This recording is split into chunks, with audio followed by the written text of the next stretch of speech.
Marcel, the Wood Butcher. And this episode is going to be the continuation of the Mike T. and Deborah T.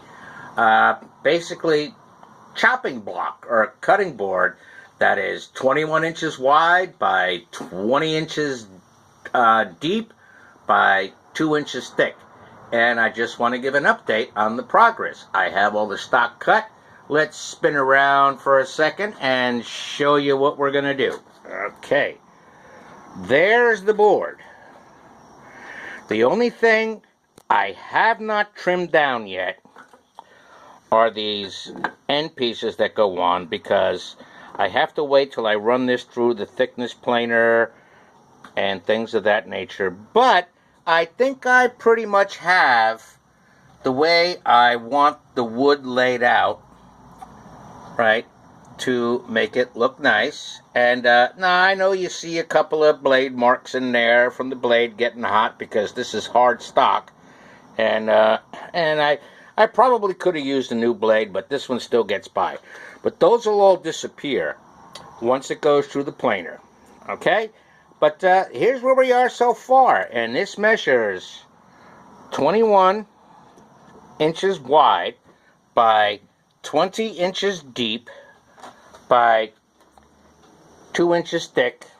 And it's obviously going to be a one-sided chopping block or cutting board, whatever you want to call it, because when they get this thick, they probably are chopping blocks. But once again, and this is episode, oh my gosh, I don't know if it's 3, 4, whatever episode number it is. It doesn't really matter.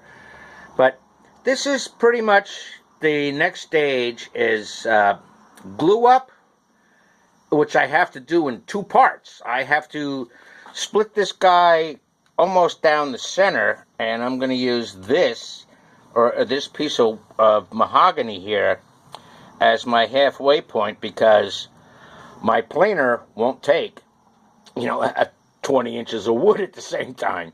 So I got to do it like, half of 20. So figure about 10, 12 inches at a time, But I'll figure that out and work it out. Now, you'll see there's a little unevenness along the edges there, and especially along this edge here, right? But that's why once it goes through the planer, that all gets cut off evenly with the sled on the table saw. And you'll also notice there's a little unevenness on the different woods. Right, like maybe 1/8 of an inch, 1/16 of an inch, whatever. But again, that's what the planer takes care of. But this is by far the largest cutting board project I have ever pursued. And let me know, give me your comments of what you think. Oh, those are for another project, right? Yeah, spice racks, right? But let me know what you think about and you have to picture this once it's oiled with not oiled, because I don't use oil on cutting boards. I use that paste, and this client has requested that I send him a can of that, or a jar of it, with the permeated rag. I have another video on that. But what do you think about the color layout?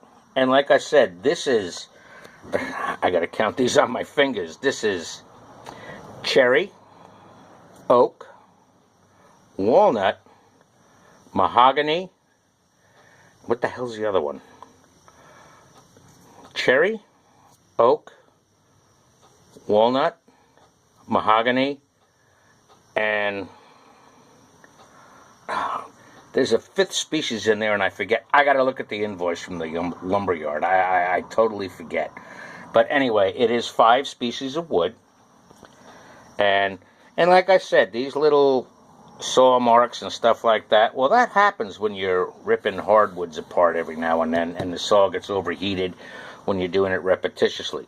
I'm going to spin this camera around again, and, those are other projects. That's another birdhouse, and that's going to be a shadow box for a customer. Okay. But anyway, cutting boards I like to make. I love to make them.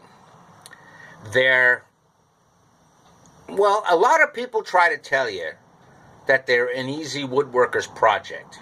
No, they're really not. If you really want to make them nice, they are not an easy project. They are time consuming.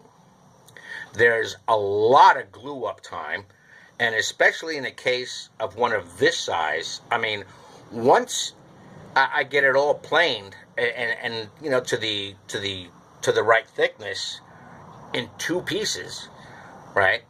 But that's why the planers, like I have my DeWalt 734 planer, which works fine with me. You know, I put new blades in it so I don't get that gouge and have to sand it out anymore. You know, but it's going to be a challenge. But as long as I set it, you know, for the final pass through, because I'll sand them. I mean, I'll run them through the planer so that they're both smooth as a baby's butt, and then I'll lower it about 1/16 of an inch and run each piece through.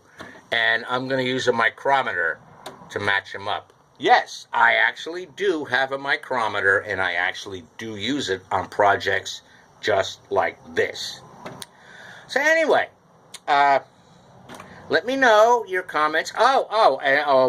Another thing, like let me spin this around again a second. You know, you'll see these little gaps here and this and that where the wood might be a little bowed. But let me tell you, with just hand pressure, now picture that under clamps, it comes right together. It's called Bow No More. Okay? So, this is episode whatever of the Michael and Deborah T 21 by 20 chopping block this thing is coming to be. Okay? And I hope to have it done real soon. Okay? So for right now, this is Marcel, the Wood Butcher, saying, always remember, protect your eyes, protect your ears, protect your lungs, and never, ever forget about these guys. And as you can see with this project, there was a lot of cutting, because this started off as 1x4 stock. 8-9 foot lengths, and there's a lot of cutting to get this to 21 inches to make 20 inches. My table saw is saying, whew, thank you. Can I get a new blade now? Yes, you can. Okay? So, take care, and God bless.